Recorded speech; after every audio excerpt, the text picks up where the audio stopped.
Bulletin की शुरुआत इस वक्त की अहम खबर के साथ दिल्ली के सीलमपुर से आ रही है, जहां पर हंगामा किया गया है। सीएम को लेकर हंगामा हुआ है।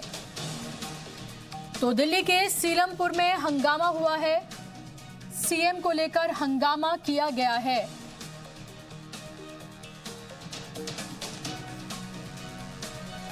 तो दिल्ली के सीएम अरविंद केजरीवाल को लेकर हंगामा किया गया है सीलमपुर में।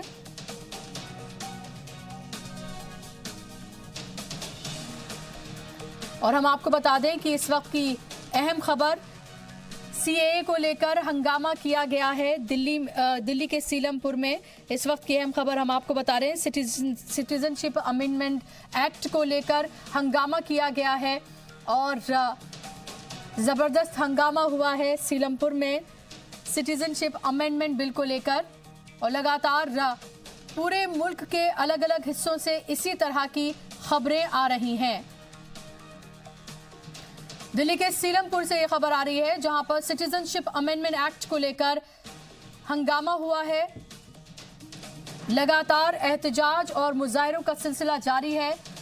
जामिया में जहां बड़ी तादाद में लोग इकट्ठा हैं, एहतजाज कर रहे हैं, इसकी मुखालफत कर रहे हैं, तो वहीं हम आपको बता दें दिल्ली के सीलमपुर में भी सिटीजनशिप अमेंडमेंट एक्ट को लेकर हंगामा किया गया है।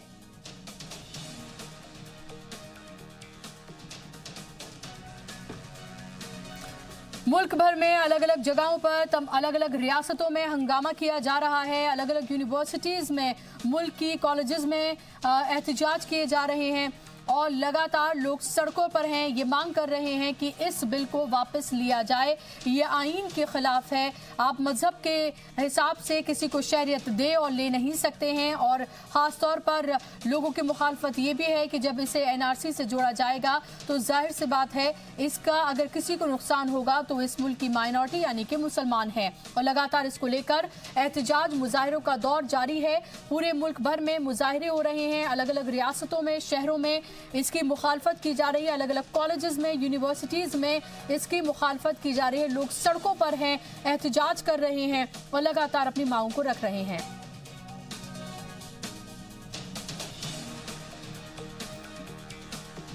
तो इस वक्त की ये अहम खबर दिल्ली के सीलमपुर से आ रही है, जहां पर सिटीजनशिप अमेंडमेंट बिल को लेकर हंगामा हुआ है और लोग लगातार इसकी मुखालफत कर रहे हैं, सड़कों पर निकल रहे हैं, अपनी बात को रख रहे हैं। ताज़ा जो मामला है वो दिल्ली के सीलमपुर का है, जहां पर हंगामा हुआ है। बड़ी तादाद में यहां पर मुस्लिम आबादी रहती है। सिटीजनशिप अमेंडमेंट बिल को लेकर अपनी मुखालफत दर्ज कराई है सीलमपुर के लोगों ने और यहां पर भी हंगामा जारी है।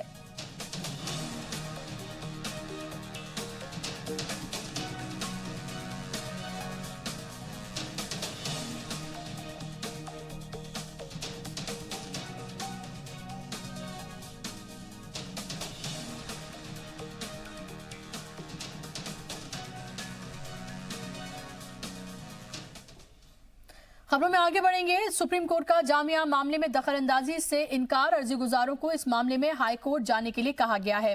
मामला कई रियासतों में फैला है, ये कहना है सीजेआई का। और हमारा मानना है कि एक जांच कमेटी तश्कील करने से कुछ नहीं होगा। अर्जी गुजार मुताल्लिक रियासतों के हाई कोर्ट्स का रुख करें, सीजेआई ने कहा है। हाई कोर्ट सभी पहलुओं पर गौर करे।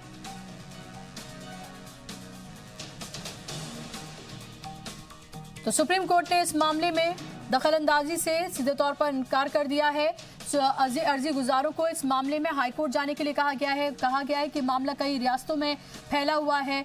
चीफ जस्टिस का ये कहना है, उनका कहना है कि जांच कमेटी तश्कील करने से कुछ नहीं होगा। अर्जी गुजारों को मुताल्लिक जो रियासतें हैं उनके हाई कोर्ट्स में जाना चाहिए, वहाँ का रुख करना चाहिए।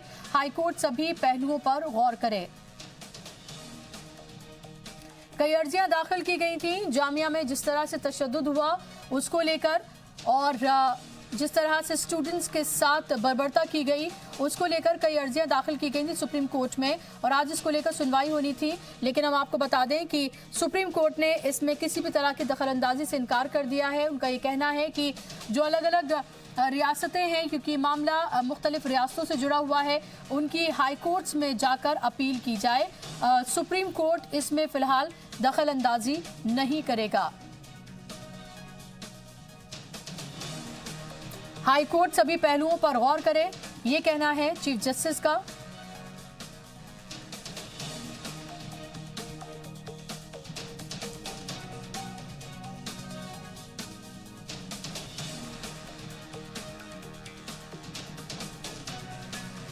सुप्रीम कोर्ट का रुख किया गया था, लेकिन सुप्रीम कोर्ट ने किसी भी तरह से दखलंदाजी करने से इनकार कर दिया है।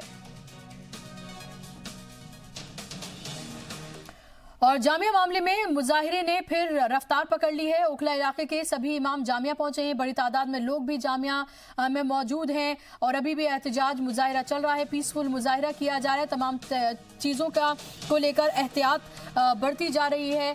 मुजाहिरा किया जा रहा है, लेकिन आम लोगों को किसी तरह की परेशानी ना हो, इसका भी पूरा ख्याल रखा जा रहा है। ट्रैफिक मामूल पर चलता रहे, इसको लेकर ह्यूमन चेन्स बनाई जा रही हैं और बीच से ट्रैफिक को निकाला जा रहा है। तो तमाम तरह के ख्याल वहाँ पर रखे जा रहे हैं। तमाम मज़ाहिब के लोग भी वहाँ पर जुड़ रहे हैं।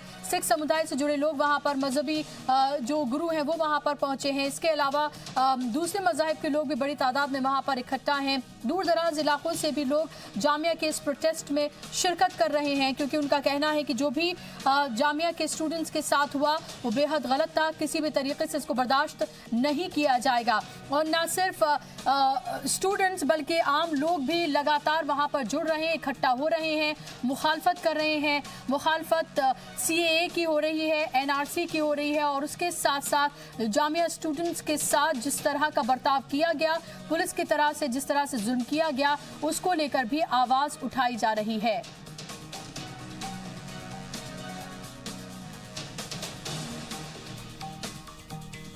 कई दिन हो गए हैं, लेकिन जामिया में प्रोटेस्ट थमने का नाम नहीं ले रहा है। लोग जो हैं लगातार वहां पर इकट्ठा हो रहे हैं, एहतजाज कर रहे हैं, अपनी बातों को रख रहे हैं। उनका कहना है कि सिटीजनशिप अमेंडमेंट बिल और NRC को किसी भी कीमत पर बर्दाश्त नहीं किया जाएगा। और फिल्म एक्टर ज़ीशान अय्यूब जामिया के तलबा की हिमायत में आ गए हैं। जामिया के तलबा को हिमायत देने के लिए आज वो दिल्ली पहुंच गए हैं और उन्होंने प्रेस क्लब में मीडिया से बात भी की। ज़ीशान जामिया नगर के ही रहने वाले हैं। हमारे नुमाइंदे शुएब रजा ने ज़ीशान से बात की है। एक्टर ज़ीशान साहब हमारे साथ मौजूद हैं। ज़ीशान भाई, क्यों मुंबई से आपको दिल्ली आना पड़ गया और प्रेस क्लब में प्रेस कॉन्फ्रेंस में हिस्सा लेना पड़ा? देखिए, जो जामिया में जिस तरह से पुलिस वालों ने जो स्टूडेंट्स के साथ हुआ या जो अलीगढ़ में हो रहा है, तो जिस तरह पूरा देश हिस्सा ले रहा है, उसी तरह मुझे भी हिस्सा लेना ज़रूरी था। और मैं क्योंकि जामिया में रहा हूँ और जब यूनिवर्सिटी बिल्कुल नई थी और शुरू हुई थी, मैं तब से यहाँ पे हूँ। और मैं पढ़ा नहीं हूँ जामिया में, लेकिन मेरा एसोसिएशन बहुत गहरा है। तो जब अभी जो मैं प्रेस कॉन्फ्रेंस में ही बोल रहा था कि जब उन सड़कों को, जब मैंने वीडियोज़ में उन्हीं सड़कों को एक बड़े अलग रूप में देखा, तो बर्दाश्त नहीं हुआ और मुझसे फिर बैठा नहीं गया। तो जो भी बाकी चीज़ थी, मेरा किसी चीज़ में ध्यान नहीं लग रहा था, तो मेरे लिए ज़रूरी था कि मैं दिल्ली आ जाऊं। मुझे नहीं पता मैं क्या कर सकता हूं या मैं क्या कर पाया अभी तक, पर शायद मैं पास हूं तो कम से कम मुझे थोड़ा सा बेहतर लग रहा है। पुलिस का जब तस्वीरें जामिया की, MU की आपके सामने आई, तो क्या जहन में चला और पुलिस की इस कार्रवाई को कैसे आप देखते? मेरे जहन में यही चला कि ये क्या हो रहा है। मतलब वैसे ही एकदम लगा कि कोई मेरे घर को बर्बाद कर रहा है। तो मुझे लगा कि नहीं, मुझे तो जाना है, मुझे वहाँ खड़े रहना है बगल में। और पुलिस की कार्रवाई गलत ही है, वायलेंस गलत है। सिटीजनशिप अमेंडमेंट बिल और NRC को लोग कह रहे हैं कि सरकार कह रही है कि अलग देखना चाहिए। आप एक साथ क्यों देखना चाहते हैं उनको? देखिए, अलग देखा ही नहीं जा सकता। आप किसी भी लॉयर से बात करेंगे, ऐसा थोड़ी होता है कि हर एक्ट को अकेला देखा जाता है। जब कोई दलील पेश की जाती है किसी केस में, तो ये भी बोला जाता है उसके साथ कोई आदमी दूसरा एक एक्ट के बारे में बात करेगा, कोई और धारा लाएगा। तो 10 तरह की बातें होती हैं जिससे मिलके एक आर्ग्यूमेंट पेश होता है। ऐसा थोड़ी होगा कि अब भाई मेरा जो है पासपोर्ट बनने के लिए अलग चीजें लगती हैं और मेरा जो है क्रेडिट कार्ड बनने के लिए अलग चीजें लगती हैं। ऐसा थोड़ी होता है, लेकिन उसके अंदर कुछ कॉमन चीजें भी होंगी, कुछ कॉमन डॉक्यूमेंट्स भी होंगे। तो बॉलीवुड आवाज उठा रहा है।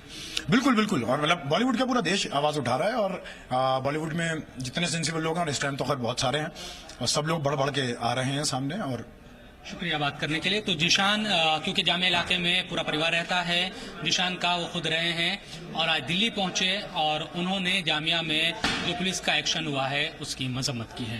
कैमरामैन गौतम के साथ जी मीडिया के लिए दिल्ली से मैं शुभ रजा।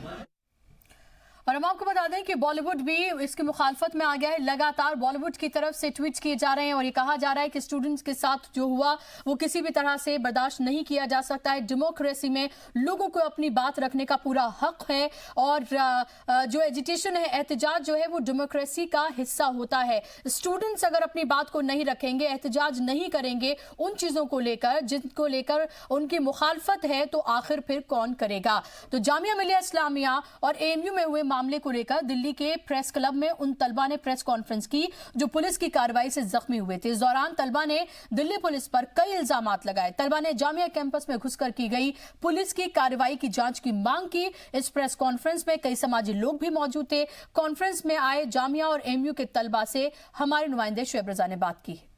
जामिया मिलिया इस्लामिया यूनिवर्सिटी और अलीगढ़ मुस्लिम यूनिवर्सिटी के स्टूडेंट्स ने आज प्रेस कॉन्फ्रेंस की प्रेस क्लब में, और जो वहां पर जिस तरह से एक्शन हुआ पुलिस का, उसके खिलाफ इन लोगों ने बोला है। हमारे साथ मौजूद है जामिया के स्टूडेंट। आप अपना नाम बताइए और बताइए कि किस वहां पर क्या पढ़ाई आप कर रहे हैं। मैं जामिया, मेरा नाम आसिफ इकबाल है। मैं जामिया मिलिया इस्लामिया में 3rd ईयर BA पर्शियन का स्टूडेंट हूँ। क्या आप हुआ क्या है आपको? मैं जो है जामिया एडमिनिस्ट्रेशन के साथ मिलकर, यानी जामिया के जो एडवाइज़र है महताब आलम साहब, वाइस चांसलर के जो एडवाइज़र है महताब आलम साहब, और जो प्रॉक्टर हैं वसीम अहमद साहब के साथ खड़ा होकर 7 नंबर गेट से जामिया के स्टूडेंट को आइडेंटिफाई कर रहे थे। हमारी थोड़ी सी दूरी पे आंसू गैस का एक वो आता है और फटता है, पूरा धुआं हो जाता है। उस धुएं के दरमियान हम वहाँ बेहोश होते हैं और पीछे से पुलिस वाले आके मेरे ऊपर काफ़ी ज़्यादा लाठीचार्ज करते हैं, मारते हैं। तकरीबन आधे घंटे तक मैं वहीं पड़ा रहता हूँ, मुझे उठाने वाला नहीं होता है कोई। उसके बाद थोड़ी देर बाद कौन लोग आते हैं, कैसे लोग आते हैं, मैं उनका शुक्रिया अदा करना चाहता हूँ। वो मुझे उठा के ले जाते हैं और फिर वो एडमिट कराते हैं वहाँ से। इस तरह की हालत कितने स्टूडेंट्स की है जो बुरी तरह से जख्मी है, और क्या आप लोगों को जानकारी है? बहुत सारे साथी हमारे हैं। मैं सिर्फ यहाँ पे इसलिए आया हूँ प्रेस कॉन्फ्रेंस में कि इस गवर्नमेंट को ये बताना चाहता हूँ कि इस मोमेंट को शुरू किया हूँ तो ख़त्म भी नहीं होने दूंगा। इस मोमेंट को चलाएंगे। जामिया से बाहर तक ये मोमेंट निकला है और सारे यूनिवर्सिटीज़ में इस तरह के आंदोलन होंगे, और जामिया में जो आंदोलन शुरू किया गया है वो आखिरी दम तक जाएगा। और अपने साथियों से सिर्फ ये बताना चाहेंगे कि दोस्त, ये जो तकलीफ है जो पुलिस ने हमें दी है, इससे भी ज़्यादा तकलीफ जो है डिटेंशन सेंटर में रहने वाले 5 लाख मुसलमानों का होने वाला है जो NRC से अलग हुए हैं। बाकी और दूसरे मजहब के लोगों को नागरिकता मिल जाएगी, हमारे भाइयों बहनों को नागरिकता नहीं मिलेगी। उसके लिए ये लड़ाई है। जामिया मिलिया इस्लामिया आज़ादी का जो मोमेंट चला था उससे निकली हुई यूनिवर्सिटी है, मुल्क की आज़ादी से। तो हम जामिया मिलिया इस्लामिया से जो है एक ऐसी मोमेंट चलाएंगे जिससे एक कम्युनिटी, एक मजहब के मानने वालों को आज़ादी मिल सके। हमारे साथ AMU के फहद भी है, फॉर्मर सेक्रेटरी भी है। फहद, वहाँ अभी हालात क्या है? और क्योंकि वाइस चांसलर जो अलीगढ़ मुस्लिम यूनिवर्सिटी के हैं, उनका ये कहना है कि कुछ बाहर के जो लोग थे वहाँ घुस गए थे, इसलिए पुलिस को अंदर लाना पड़ा। देखिए, ये तो बिल्कुल सरासर झूठा बयान है वाइस चांसलर का। उनको मैं पूरी तरह से उनके कहने शब्दों की मजम्मत करता हूँ कि उन्होंने इस तरह का बयान कैसे दे दिया, जबकि यूनिवर्सिटी में पिछले 3-4 रोज से पूरा ब्लॉकेज जैसा माहौल था। कोई भी बाहरी जो है स्टूडेंट्स या बाहरी इंसान अलीगढ़ कैंपस में घुसने की कोशिश भी नहीं कर रहा था। स्टूडेंट थे, सभी लोग जामिया की सोलिडारिटी में खड़े हुए प्रोटेस्ट कर रहे थे। और मेरा सवाल है वाइस चांसलर से, रजिस्ट्रार से, कि आप ये कैसे भूल गए कि अलीगढ़ मुस्लिम यूनिवर्सिटी कैंपस में बच्चे पढ़ने के लिए आए हैं, आप उन पर इस तरह से लाठीचार्ज, आंसू गैस के गोले और वहाँ कोई तशद्दुद किया था? क्या इल्जाम में लग रहा है कि वहाँ इस तरह के हालात बन गए थे यूनिवर्सिटी के परिसर में कि वहाँ तोड़फोड़ होती है, तमाम चीजें, इसलिए पुलिस अंदर घुसी। सरासर गलत बयानी पूरी तरह से चल रही है, क्योंकि वाइस चांसलर बिल्कुल पूरी तरह से इस टाइम बीजेपी सरकार के पपेट के तौर पर काम अलीगढ़ मुस्लिम यूनिवर्सिटी के अंदर कर रहे हैं। क्योंकि वहाँ जब स्टूडेंट इकट्ठा हुए प्रोटेस्ट मार्च के लिए बाबा मस्जिद पर पहुंचे तो वो आगे निकलने की कोशिश कर रहे थे। हाँ, ये जरूर है कि जब बाहर निकलने की कोशिश कर रहे थे तो वहाँ पर ना ही कोई भी पुलिस ऑफिशियल या कोई भी डीएम वगैरह कोई भी वहाँ पर बात करने के लिए नहीं आए। डायरेक्ट स्टूडेंट के आगे आरएफ और पीएससी को खड़ा कर दिया गया। क्या हालात है, जो बातचीत हो रही है, या वहाँ पर हॉस्टल को क्योंकि खाली करा लिया गया था, या क्या चीजें अभी? जिस तरह से मुल्क में मोदी और शाह की तानाशाही चल रही है, उसी तरह से रजिस्ट्रार और वाइस चांसलर एएमयू के अंदर तानाशाही रवैया अपनाए हुए हैं। वो वहाँ पर एनआरसी लागू करके सभी जितने भी स्टूडेंट्स हैं उनको बाहर कर रहे हैं। सबको जबरन स्टूडेंट्स को हॉस्टल से निकाल करके बाहर करने की कोशिश की जा रही है और ऑलमोस्ट पूरा एएमयू कैंपस को खाली करवा दिया गया है। लेकिन हमारी अपील है तमाम स्टूडेंट्स से कि आप वापस आइए और इस संघी वीसी और रजिस्ट्रार के खिलाफ आंदोलन एक और खड़ा करिए, एनआरसी और किसी कैब बिल के साथ। 72। और हम आपको बता दें कि दिल्ली के सीलमपुर में हंगामा हुआ है। सिटीजनशिप अमेंडमेंट बिल को लेकर हंगामा हुआ है। ये तस्वीरें आप देख सकते हैं, यहाँ पर हंगामा किया गया है। लोग बड़ी तादाद में मुखालफत कर रहे हैं इस बिल को लेकर। मुल्क के अलग अलग हिस्सों में ये तस्वीरें आ रही हैं। दिल्ली के इलाके सीलमपुर से, जहां पर सिटीजनशिप अमेंडमेंट बिल को लेकर हंगामा हुआ है। लोग मुल्क के अलग अलग हिस्सों में और दिल्ली के अलग अलग हिस्सों में भी एहतजाज लगातार कर रहे हैं, इसकी मुखालफत कर रहे हैं। हंगामे की तस्वीरें हैं सिटीजनशिप अमेंडमेंट बिल को लेकर। जो दिल्ली के सीलमपुर में हंगामा हुआ है उसकी तस्वीरें आप देख रहे हैं। यह हंगामा क्यों हुआ है? अगर ये पीसफुल प्रोटेस्ट था तो आखिर इसमें तशद्दुद किस तरह से हुआ है? कई बसों में तोड़फोड़ की गई है, इस तरह की खबरें आ रही हैं। और आखिर ये तोड़फोड़ क्यों की गई है, किस तरह से की गई है? अगर आप मुखालफत कर रहे हैं तो इस मुखालफत करने का एक तरीक़ा होता है, और अगर आप उस तरीक़े को वायलेट कर रहे हैं तो किसी भी तरीक़े से उसको सही नहीं ठहराया जा सकता है। डेमोक्रेसी में आपको पीसफुल प्रोटेस्ट करने का पूरा हक है। आप अपनी बातों को रखिए, आपको जिस भी तरह से अपनी बात को रखना है आप बात रखिए, प्रोटेस्ट करिए, सड़कों पर निकलिए, लेकिन पब्लिक प्रॉपर्टी को नुकसान पहुंचाना किसी भी तरह से ठीक नहीं है। इस तरह से बसों को जो तोड़ा गया है वो किसी भी तरीके से सही नहीं ठहराया जा सकता है।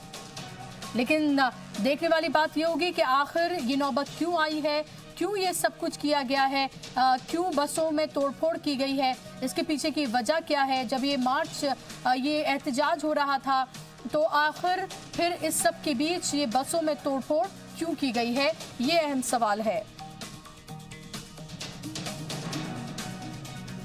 तो मैं आपको बता दें, दिल्ली के सीलमपुर में सिटीजनशिप अमेंडमेंट एक्ट को लेकर लगातार एहतजाज वहां पर हो रहा था और उस एहतजाज के बीच वहां पर हंगामा हुआ है।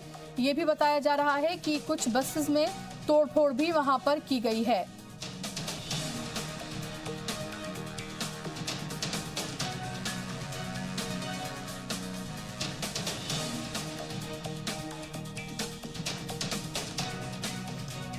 तो दिल्ली के सीलमपुर से ये अहम खबर हम आपको लगातार बता रहे हैं, जहां पर सीए को लेकर मुखालफत की गई और फिर वहां पर इसको लेकर हंगामा भी हुआ है।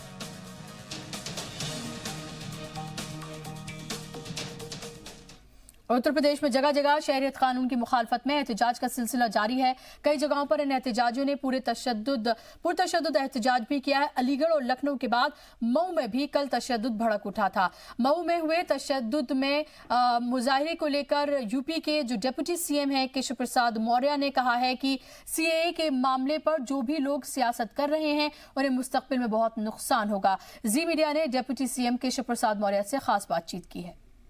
लगातार उत्तर प्रदेश में भी सीए और एनआरसी को लेकर प्रदर्शन चल रहा है। हमारे साथ यूपी के डिप्टी सीएम केशव मौर्य हैं। सर, लगातार प्रदर्शन किया जा रहा है, मऊ के हालात बहुत खराब है। देखिए, जो उपद्रव करेगा उसके खिलाफ कार्रवाई होगी और यहाँ जो एक्ट बना है वह राष्ट्र के हित में है और भारत की जो संस्कृति रही है उसके अनुसार। सर, विपक्षी दल लगातार प्रदर्शन कर रहा है और प्रियंका गांधी कल धरने पर बैठ गई थी, आज भी समाजवादी पार्टी प्रदर्शन कर रही है। देखिए, प्रदर्शन जिनको करना है वो करे, उस लोकतांत्रिक अधिकार है, लेकिन कोई हिंसा न करे, ऐसी हम सब अपील करते हैं। लेकिन इस पे जो राजनीति कर रहे हैं उन्हें बहुत नुकसान होगा भविष्य में राजनीतिक दृष्टि से। तो आप कह सकते हैं कि सीए और एनआरसी को लेकर केशव मौर्य का कहना है कि जो लोग इस पर राजनीति कर रहे हैं उनको भविष्य में बहुत नुकसान होगा। कैमरामैन अमरीन शाह के साथ Vishal Raghuvanshi, Zee Media, Lucknow. Citizenship amendment act को लेकर समाजवादी पार्टी के रुकन असेंबली आज असेंबली कैंपस में एहतजाज कर रहे थे, लेकिन मजे की बात यह रही कि एहतजाज में शामिल बहुत से अरकान असेंबली ऐसे थे जिन्हें पता ही नहीं था कि वो एहतजाज किस बात पर कर रहे हैं। सिटीजनशिप अमेंडमेंट एक्ट और एनआरसी के बीच का फर्क भी इनमें से शायद ही कोई जानता था। दोनों ही टर्म्स के बारे में ज्यादातर अरकान में कंफ्यूजन की सूरत हाल बनी हुई थी। बस उन्हें इतना ही पता था कि ये काला कानून है और मुल्क को बांट रहा है, लेकिन ये नहीं पता था कि इस कानून में ऐसा क्या है जो मुल्क को बांट रहा है। समाजवादी पार्टी विधानसभा के ठीक सामने चौधरी चरण सिंह की प्रतिमा के सामने प्रदर्शन कर रही है। तमाम जो विधायक है पार्टी के, वो सभी विधायक यहाँ पर मौजूद हैं और वो नागरिकता संशोधन अधिनियम का खास तौर पर यहाँ पर विरोध कर रहे हैं। विरोध का मतलब क्या है और विरोध ये क्यों है, इन विधायकों से बात करके समझेंगे। सर एक सेकेंड, आपसे जानना चाहेंगे, सर नाम बता दीजिए अपना। मोहम्मद रिजवान, विधायक मुरादाबाद। रिजवान साहब, आप लोग नागरिकता संशोधन अधिनियम का विरोध कर रहे हैं जी, क्यों विरोध हो रहा है इसका? क्या आपको लगता है कि इसमें गलत है, इसके लिए विरोध होना चाहिए? ये बिल्कुल गलत है, ये देश को बांटने के लिए है, बिल्कुल देश का बंटवारा करना चाहते हैं, संविधान विरोधी है और जो है लोकतंत्र विरोधी है।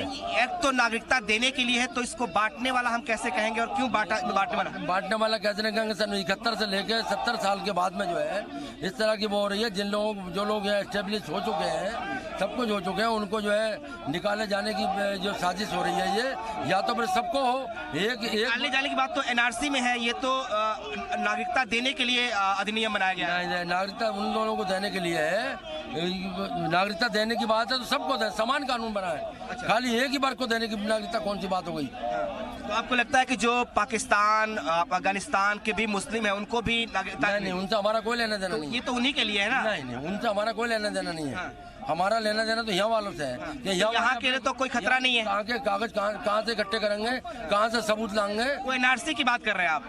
एनआरसी भी तो है इसमें, एनआरसी वाला मसला भी तो है। एनआरसी को भी तो लागू करने जा रहे हैं योगी जी। तो विरोध कैब का है, एनआरसी का है?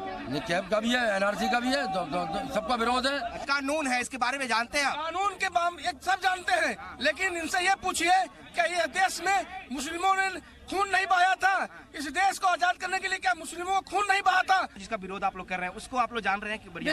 बिल्कुल जान रहे हैं। क्या है उसमें? ये दोयम दर्जा का चाहती है सरकार की, जो मुसलमान हैं उनको दोयम दर्जा दें। तो जब देश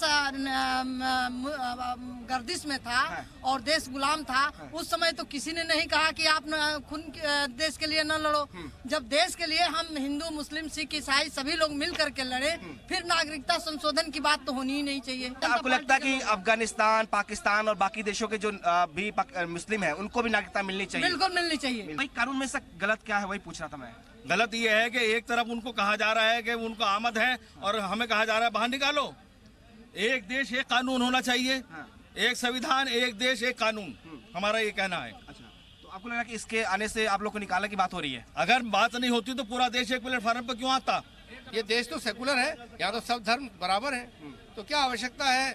आप खाली ये बदल दीजिए कि इस कानून में जो भी लोग बाहर से आए हैं लोग कर दीजिए, क्या जरूरत है? या सारे धर्मों को कर दीजिए, चाहे जैसे करना चाहे कर दें। दरअसल जो विरोध की वजह है उनका ये कहना है कि विरोध इसलिए है क्योंकि ये जातियों को, धर्मों को बांट रहा है और इसीलिए इस बात को लेकर जो समाजवादी पार्टी के तमाम विधायक यहाँ पर हैं वो इसका विरोध कर रहे हैं। हालांकि बहुत सारे लोग हैं विधायक जिन्हें एग्जैक्टली नहीं पता कि ये जो नागरिक संशोधन अधिनियम है ये नागरिकता देने के लिए है या नागरिकता छीनने के लिए है, ये एनआरसी है या एनआरसी और इसमें कोई अंतर है, या ये उनका मानना है कि ये जो एक्ट है इसमें एनआरसी भी है। तो कन्फ्यूज़न जो है वो कुछ ज़्यादा ही इस एक्ट को लेकर अभी भी दिखाई दे रहा है, खासकर उन लोगों में भी जो पढ़े लिखे हैं, विधायक हैं और इसको लेकर प्रोटेस्ट कर रहे हैं। कैमरामैन जी उपाध्याय के साथ विनोद मिश्रा, जी मीडिया, लखनऊ। दिल्ली पुलिस ने जामे तशद्दुद की जांच शुरू कर दी है। एडिशनल डीसीपी कुमार गणेश ने कहा है कि इस पूरी साजिश की तह तक जाया जाएगा, अफवाह फैलाने वालों से सख्ती से निपटा जाएगा। जामिया में हिंसा के बाद लगातार पुलिस का जांच जारी है। सीसीटीवी फुटेज के आधार पर पुलिस 10 लोगों को गिरफ्तार किया। सबसे बड़ी बात है कि इन 10 लोगों में से कोई भी छात्र नहीं है, जिसमें से 3 ऐसे बदमाश हैं जो इलाके के बीसी हैं। क्या है पूरा मामला, पुलिस की जांच कहां तक पहुंची, अभी क्या जामिया में स्थिति है, हमारे साथ बात करने के लिए कुमार ज्ञानेश हैं, additional DCP south east. Sir, अभी तक पुलिस की जांच कहां तक पहुंची? प्रिलिमिनरी इन्वेस्टिगेशन है, जैसा आपने कहा, हमारे पास बहुत सारे सीसीटीवी हैं, उन विजुअल्स को हम स्कैन कर रहे हैं, ऑब्वियसली लोकल इंटेलिजेंस डेवलप कर रहे हैं, लोगों से बातचीत कर रहे हैं और तफ्तीश इनिशियल स्टेज में है, बट बहुत सारी चीजें हमारे पास आई हैं और उस इन्वेस्टिगेशन के आधार पर हम एक अपनी स्ट्रैटेजी बना रहे हैं और इन्वेस्टिगेशन को कंटिन्यू कर रहे हैं। सर, एक बड़ा सवाल है कि कल जामिया प्रशासन ने प्रेस कॉन्फ्रेंस करके कहा कि 750 फर्जी आई कार्ड उन्हें मिले थे और जिस तरीके से जिन लोगों की गिरफ्तारी हुई है वो भी लोकल्स हैं, इलाके के बदमाश हैं, तो क्या एक कनेक्शन देखा जा रहा है? It's a matter of concern. जो 750 आप बोल रहे हैं फेक आईडी, कोई भी फेक आईडी तो एक गलत एंट्री के लिए होती है, पुलिस की जानकारी में आई है, इसकी तफ्तीश एक जरूर होनी चाहिए। और बाकी इससे ये तो जरूर क्लियर होता है कि कुछ लोग यूनिवर्सिटी में अपने दाखिल होना चाहते हैं अपनी गलत करके, ये भी तफ्तीश का विषय है, इसको आगे देखा जाएगा।